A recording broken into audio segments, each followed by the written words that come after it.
बोलो सियावर रामचंद्र की जय। कृष्ण जी, आज आप हमें बताएं, रामचंद्र जी की सारी सेना जब समुद्र तट पर पहुंच गई थी तो राम लंका में क्या चर्चा हुई? हाँ, प्रभु श्री रामचंद्र जी की सेना समुद्र तट पर पहुंच गई तो रावण अपने मंत्रियों से पूछता है कि देखो, बैठे हो सभा खबर यह सिपाही, सिंधु पार सेना सब आई। ऐसा सुनने में आ रहा है कि सिंधु के पार यानी समुद्र के उस पार राम की सेना आ गई है। अब बताओ, बुझे उचित सचिव मत कहो कि अरे सचिवो बताओ क्या करना चाहिए। तो वो सभी क्या करते हैं, वो एकदम हंसने लगते हैं, जैसे मजाक सा उड़ाने लगते हैं। अरे राम की सेना से चिंतित हो रहे हो, राम की सेना से चिंतित हो रहे हो, हम तो उनको खा जाएंगे। आपने तो इतने सारे नर नाग सूर गंधर्व इतने जीत लिए, अब राम की सेना से चिंतित होने वाली कौन सी बात है। तो सारे मिलकर हंसते हैं। कहने का तात्पर्य है कि रावण को जो सुझाव दे रहे हैं, कौन दे रहे हैं, उनके सचिव। तो तुलसीदास जी ने बड़ा ही सुंदर दोहा लिखा है इसके लिए कि सचिव वैद गुर तीन, जो प्रिय बोले भयास, राज धर्म तन तीन कर होए वे विनाश। इसका बड़ा सुंदर तात्पर्य है कि तीन लोग अगर गलत बोलते हैं तो मनुष्य के जीवन की तीन चीजों का नाश होता है। तो पहला कौन? सचिव।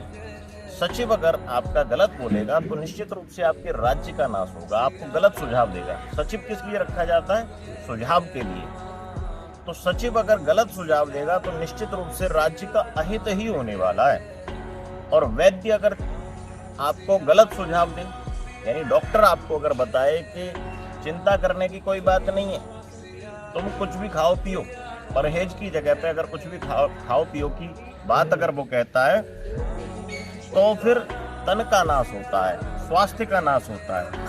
और गुरु अगर सही मार्ग पर ले जाने की जगह अगर उससे गलत मार्ग दिखाता है तो उसका सचिव वैद्य और उसके धर्म का नाश हो जाता है। तो इसलिए सचिव, वैद्य और गुरु तीनों को एकदम सत्य बोलना चाहिए, चाहे सत्य कितना भी कठोर हो वो बोल देना चाहिए। लेकिन रावण की सभा में वो सत्य स्वीकार करने की सामर्थ्य रावण में नहीं है, इसलिए सचिव भी उसकी हाँ में हाँ मिलाते हैं। तो जो भी अगर हाँ में हाँ मिलाएगा तो निश्चित रूप से आप मान के जानिए कि उसका अहित होना ही है, उस राजा का, उस व्यक्ति का अहित होना ही है, उस रोगी का अहित होना ही है। तो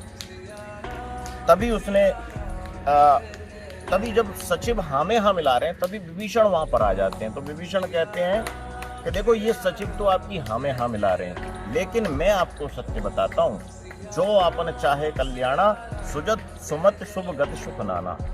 आप अगर अपना कल्याण चाहते हो भैया, हे दशानन, अगर आप अपना कल्याण चाहते हो तो, और आप अपनी सुयश चाहते हो, चारों तरफ आप अपनी कीर्ति चाहते हो, अपना शुभ कल्याण चाहते हो, तो सो परनार लिलार गुसाई, तजाओ चौथ की चंद की नाई।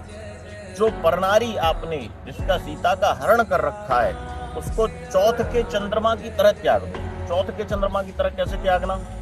चौथ का चंद्रमा इस तरीके से होता है कि उससे लोग देखना भी पसंद नहीं करते, क्योंकि उसमें कई बार दोष लग जाता है, चोरी का दोष लग जाता है। इसलिए आप सीता से इस प्रकार से अपना भाव रखो कि जैसे चौथ का चंद्रमा हो, इस तरह उसे त्याग दो। और आपको पता नहीं है, विभीषण आगे कहते हैं, काम क्रोध मद लोभ सब नाथ नरक के पंथ। हे दशानन, नरक के पंथ हैं जिन पर, जिस रास्ते पर आप चल रहे हो वो कौन कौन से? काम, क्रोध, मद और लोभ। मद अहंकार और लोभ, ये चारों नरक के पंथ हैं। ये तुम जिस रास्ते पर चल रहे हो ये तुम्हें नरक की तरफ ले जाएंगे। इसलिए केवल और केवल रामचंद्र जी को भजिए, वे समस्त लोगों के स्वामी हैं, वे ही परात्पर ब्रह्म हैं, उन्हीं से ये सृष्टि ये प्रकट हुई है। उन्होंने इस धरती पर जो अवतार लिया है ना, किसके कल्याण के लिए लिया है? वो द्विज देव धेनु हितकारी, कृपा सिंधु मानस तनधारी। वो कैसे हैं? कृपा सिंधु हैं, और उन्होंने गाय की रक्षा के लिए, द्विज यानी विद्वत जनों की रक्षा के लिए, धेनु की यानी सुर की यानी देवताओं की रक्षा के लिए, और ऋषि मुनियों की रक्षा के लिए उन्होंने अवतार लिया है। इसलिए, और दूसरी बात उनकी कृपा सिंधु मानस तनधारी। वो कैसे?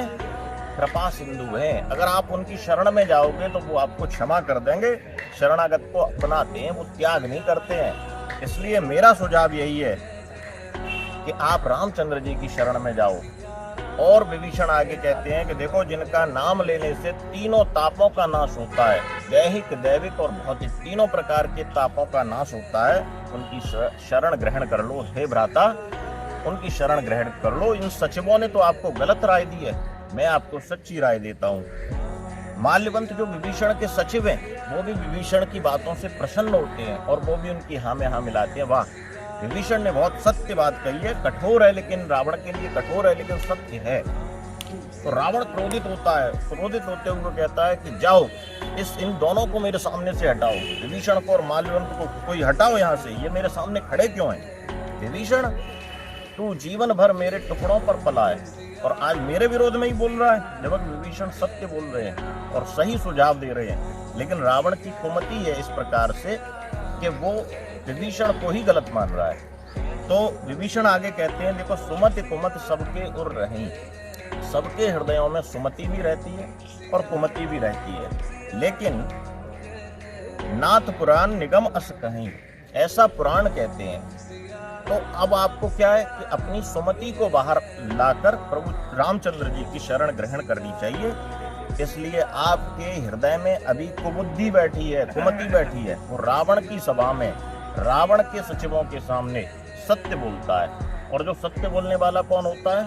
प्रभु श्री राम का भक्त ही होता है। इसलिए वो रावण की सभा में सत्य के साथ रावण को एक चुनौती देता है कि आप प्रभु श्री राम की शरण ग्रहण करो। लेकिन रावण काम, क्रोध, मद, लोभ से इतना प्रभावित है, इतना ग्रसा हुआ है कि वो उसकी अच्छी बातों को स्वीकार नहीं कर पा रहा है। तभी रावण क्या करता है? उनकी लात मारता है विभीषण को। सभी पूरी भरी सभा में लात मारता है कि चल यहाँ से जा और राम के पास चला जा, मेरी लंका में तेरे लिए कोई जगह नहीं है। विभीषण भी कहते हैं कि देखो, मैंने हर संभव प्रयास किया रावण को समझाने का, अब मुझे कोई दोष मत देना, मैं राम जी के शरण में ही जाकर रहूंगा, अब मुझे कोई दोष मत देना। तो सचिव संग ले नवपत गयो, सबय सुनाए कहत अस भयो।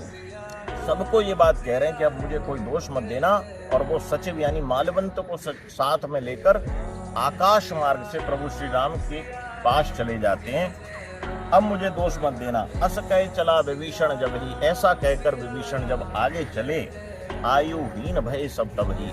सारे राक्षस, संपूर्ण लंका के राक्षस आयुहीन हो गए।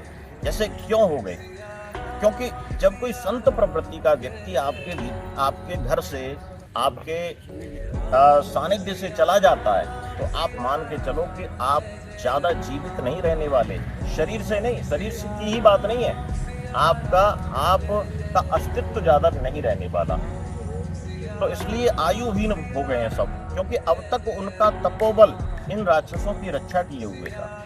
अब वो तपोबल के साथ वो राम की शरण में चले गए। अब राक्षस बिना उस साधु पुरुष के बिना रह गए पूरी लंका में, तो निश्चित रूप से मानो ये आयुहीन हो गए। और रावण जबे विभीषण त्यागा, भयो विभव बिन तबे अभागा। रावण ने जैसे विभीषण को त्याग दिया तो वो अभागा हो गया, ये मान के चलो। अब तक राम ने लंका को इसलिए बचा रखा था, हनुमान जी ने लंका को इसलिए रक्षा कर रखी थी, ज्यादा उसका नाश नहीं किया था, कि जब उस लंका के भीतर साधु पुरुष मौजूद था, विभीषण मौजूद थे। अब विभीषण ने भी जब लंका को त्याग दिया, अब कोई विकल्प नहीं बचता कि राम उस लंका पर आक्रमण ना करें। तो इसलिए राम की शरण में जाने से ही रावण का कल्याण हो पाता। रावण इस बात को समझ नहीं पाया, ये विभीषण ने समझाने का बहुत प्रयास किया। तो आज के वीडियो को हम यहीं समाप्त करते हैं। एक बार जोर से बोलेंगे, सियावर रामचंद्र की जय।